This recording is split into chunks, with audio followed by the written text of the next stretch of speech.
اچھا عثمان صاحب یہ بتائیے کہ کیا حضرت عمار بن یاسر رضی اللہ تعالیٰ عنہ کے متعلق جو ہے کہ ان کو قتل کرنے والا گروہ جو ہے حضرت معاویہ رضی اللہ تعالیٰ عنہ کا تھا، یہ بات درست ہے؟ سب سے پہلے تو عبد المنان بھائی، یہ تو حضرت معاویہ بن ابی سفیان پر ایک جھوٹ ہے اور بہت بڑا الزام ہے۔ سب سے پہلے آپ حدیث کو سمجھیں جی، بخاری میں موجود ہے کہ رسول مکرم صلی اللہ علیہ وسلم نے فرمایا تھا، اے عمار تجھے ایک باغی گروہ قتل کرے گا، تو ان کو جنت کی طرف بلاتا ہوگا اور وہ تجھے جہنم کی طرف بلاتے ہوں گے۔ اب یہاں سمجھنے والی بات ہے، سب سے پہلی بات تو یہ ہے کہ حدیث میں رسول اللہ نے کیا کہا ہے، عمار تجھے ایک باغی گروہ قتل کرے گا۔ باغی کا وصف اس میں پہلے پایا جائے گا،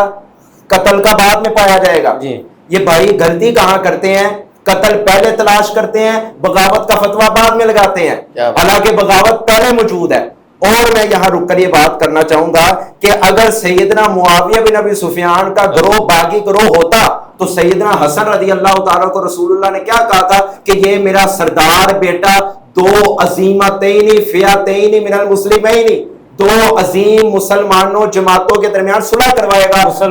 مسلمانوں کے۔ اگر حضرت اور پوری امت کا اجماع، اس پر اہل علم کا اجماع ہے کہ وہ دو گروہ کون سے جن کے آپس میں اختلاف ہوا، حضرت علی بن ابی طالب اور معاویہ بن ابی سفیان کا، اگر ان میں سے ایک گروہ بھی اگر باغی ہوتا تو رسول اللہ کہتے کہ ایک باغی ہوگا اور ایک مسلمان ہوگا، مگر وہاں کیا بولا، من المسلمین، دونوں ہی مسلمان ہوں گے، آپس میں اختلاف ہوگا اور یہ میرا بیٹا جو سردار ہے یہ صلح کا سبب بنے گا۔ پہلا تو یہ۔ اور تیسرا، اگر مان لیا جائے حضرت معاویہ بن ابی سفیان کا گروہ باغی تھا تو معاذ اللہ حضرت حسن نے باغی گروہ کے ہاتھ پہ بیعت کی تھی، اپنی خلافت کو چھوڑ دیا صرف اختلاف کو حل کرنے کے لیے۔ حضرت حسن نے حضرت معاویہ کے ہاتھ پہ بیعت کیوں کی تھی،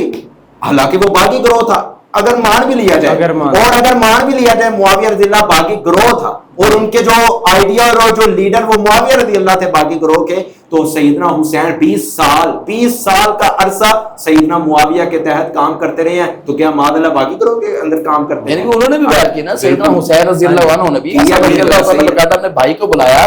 بلکہ اپنے اس وقت کے سپہ سرار کو بلایا کہ میرے معاویہ رضی اللہ کے ہاتھ پر بیعت کرو۔ بالکل سب سے بڑی بات ہے ہاتھو برہانکم ان کنتم صادقین، اور یہ تو دنیا میں کسی کھاتے میں نہیں آتے۔ اللہ نے تو خود کائنات کے رب نے یہودیوں کو چیلنج کیا تھا، ہاتھو برہانکم، اللہ نے آؤ میرے طرف برہان کے ساتھ، ان کنتم صادقین، اگر تم سچے ہو۔ آج ہم ان کو دعوت کرتے ہیں، اگر تم سچے ہو تو لاؤ اس کے متعلق پختہ اور پکی دلیل کہ عمار بن یاسر کو جس گروہ نے قتل کیا ہے وہ معاویہ رضی اللہ تعالیٰ عنہ کا گروہ تھا، اور عمار بن